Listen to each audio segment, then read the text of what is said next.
जय हिंद, नमस्कार सभी का स्वागत है एक बार फिर से हिंदुस्तान तहलका न्यूज पर और मैं हूं आपके साथ आशु धारीवाल। आज हम बात करने वाले हैं बिहार की। बिहार में एक बार फिर से वही तिगड़ी हमें दिखने वाली है, यानी कि नीतीश कुमार के साथ यहां पर सम्राट चौधरी और विजय सेना दिखने वाले हैं। नाम पर मोहर लग चुकी है। एक बार फिर से नीतीश कुमार जो है वो दिल्ली के बनने जा रहे हैं मुख्यमंत्री। पहले भी थे, लेकिन इस बार बता दें कि बीजेपी और यहां पर जो जेडीयू था, एनडीए में जिस तरह से इनकी सीट डिवाइड हुई थी 101 तो बड़ी आशंकाएं जताई जा रही थी और लग रहा था कि हो सकता है बीजेपी अपना फेस जो है इस बार मैदान में उतार दे, यानी कि मुख्यमंत्री की रेस में बीजेपी जीत जाए और बीजेपी से ही जो है मुख्यमंत्री चेहरा हो। लेकिन 10वीं बार फिर से बिहार के मुख्यमंत्री बनने जा रहे हैं नीतीश कुमार। अब यहां पर बता दें कि बिहार चुनाव की चर्चा जब से शुरू हुई थी, प्रचार जब से शुरू हुए थे, सबके मन में एक ही सवाल चल रहा था कि क्या यहां पर महाराष्ट्र वाला फार्मूला फॉलो होगा, क्योंकि महाराष्ट्र में भी बता दें कि बीजेपी का एक अलग ही बता दें कि मजबूती दिखी थी। बीजेपी ने उस वक्त कहा था कि एकनाथ शिंदे फिलहाल के मुख्यमंत्री हैं, लेकिन चुनाव के बाद इस पर फिर से पुनर्विचार किया जाएगा। तो वहां से लग रहा था कि शायद बीजेपी महाराष्ट्र में एक झटका दे सकती है और हुआ, बीजेपी से चेहरा मुख्यमंत्री बना। लेकिन बिहार में यह फार्मूला नहीं अपनाया गया। इसकी कई बड़ी वजह सामने आ रही है। सबसे पहली बात कि यहां पर 10वीं बार मुख्यमंत्री बनने जा रहे हैं नीतीश कुमार।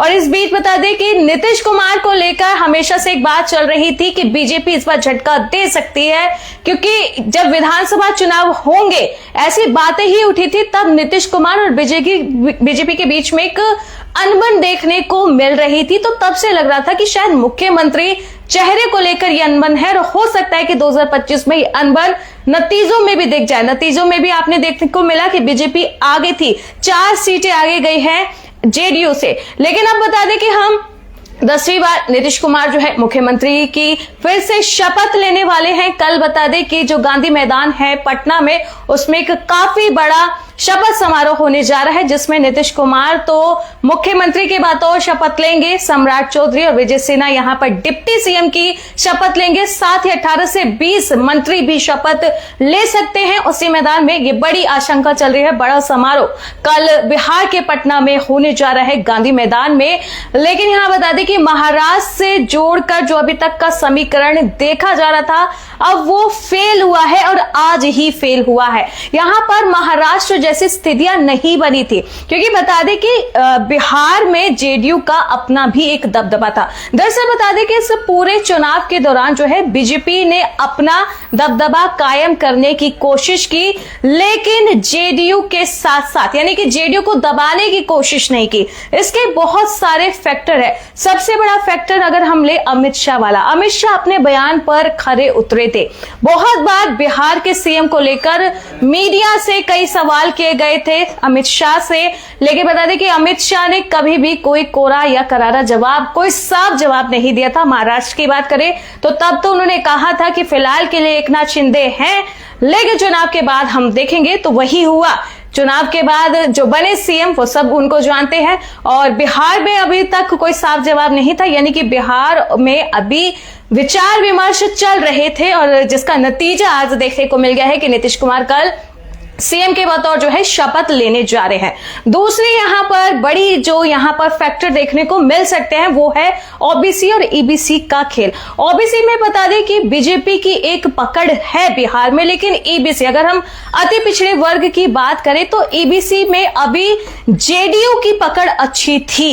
जेडीयू ने जो ईबीसी को अपने कंट्रोल में रखा था, उसे खुद तेजस्वी यादव भी नहीं तोड़ पाए थे। जी हां, तेजस्वी यादव भी इस जो सीमा को क्रॉस करके वहां पर नहीं जा पाए थे। किस तरीके से जो यहां पर नीतीश कुमार जीते और यहां पर ईबीसी का इसमें बहुत बड़ा बता दें कि एक भाग दिखने वाला है। तो बीजेपी ने इसे छेड़ने की कोशिश नहीं की, यही एक बड़ी वजह सामने आ रही है। यह कह सकते हैं कि कमजोरी सामने आ रही है कि बीजेपी अपने मुख्यमंत्री को नहीं उतार पाई। कई और भी फैक्टर यहां पर देखने को मिले हैं, जैसे कि हम सीट के बंटवारे को देख ले। 2020 की भी बात करें तो बीजेपी ने तब भी अपना जो है अपनी पार्टी का मुख्यमंत्री चेहरा नहीं उतारा था, तो 2025 में तो खैर क्या उतारती। लेकिन बता दें कि बीजेपी काफी स्मार्टली प्लान करती है।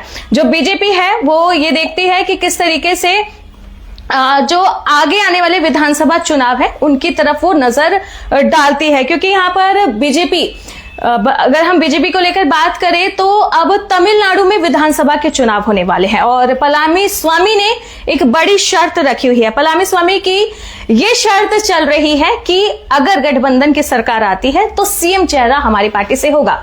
ये भी बहुत बड़ा रीजन है कि बिहार में बीजेपी ने अपने जो है हाथों को कंट्रोल में रखा कि कोई बात नहीं, जेडीयू को जाने दीजिए, जेडीयू का ही सीएम बनने दीजिए, क्योंकि आगे की भी तो प्लानिंग करनी है। तो यहां पर काफी तगड़ी, काफी अच्छी बेहतरीन स्ट्रेटेजी देखने को मिली है कि बीजेपी ने बिहार को नहीं देखा, तमिलनाडु को देखा, जिसके विधानसभा भी आने हैं। और गठबंधन की शर्त यही है पलानी स्वामी की कि अगर हमारी पार्टी से सीएम चेहरा होगा तो भी हम गठबंधन बनाएंगे, वरना बीजेपी को वहां पर अपने पांव टिकाने काफी मुश्किल हो जाएगा। हमारे साथ लाइव में रीना रावत जी जुड़ी हैं, जो हेलो कह रही हैं। Hello ma'am. इसी के साथ भरत रावत का एक कमेंट आया है कि अंधेर नगरी चौपट राजा, यहां पर जो एक जिस तरीके से भरत रावत ने कहा है कि पूरी अंधेर नगरी थी, उसमें एक बीजेपी की उम्मीद बिहार वालों को मिल रही थी, लेकिन फिर से कहानी दोहराई गई है। तो यानी कि यहां चौपट राजा होगा या नहीं। पिछला अगर रिपोर्ट कार्ड देखें तो यही चल रहा था, अंधेर नगरी चौपट राजा। लेकिन अब की बार क्या होगा? क्या जेडीयू अपनी पिछली गलतियों से, पिछली खामियों से सीखकर आगे के अपने कार्यकाल में कुछ अच्छा कर पाएगी? ये काफी शानदार क्वेश्चन है कि इसी ही गलती से जेडीयू अगर सीखी तो अपने आगे के कार्यकाल को अच्छा और बेहतरीन कर सकती है। इसी के साथ एक ओम शर्मा जी, इनका कमेंट आया कि इस बार नहीं आना चाहिए था नीतीश कुमार को। देखिए, अगर जनता का यहां पर चल रहा है राज, जनता राज करती है, जनता ने चुना है नीतीश कुमार को। गलतियां सरकार ने की है, लेकिन इस बार जो है हो सकता है कि नीतीश कुमार की प्लानिंग कुछ और हो सकता है अपनी गलतियों से सीखकर वो आगे करे। जिस तरह से बीजेपी से जनता बहुत उम्मीदें लगाकर बैठी थी, लेकिन यहां पर जो नतीजे आए, उन्होंने नीतीश कुमार को एक बार फिर से लेकर आए हैं। 10वीं बार ये जो है सीएम बनने जा रहे हैं और बीजेपी से उम्मीदें थी लोगों की, जनता की, बिहार के कई लोगों ने कहा था हमें अब बीजेपी चाहिए।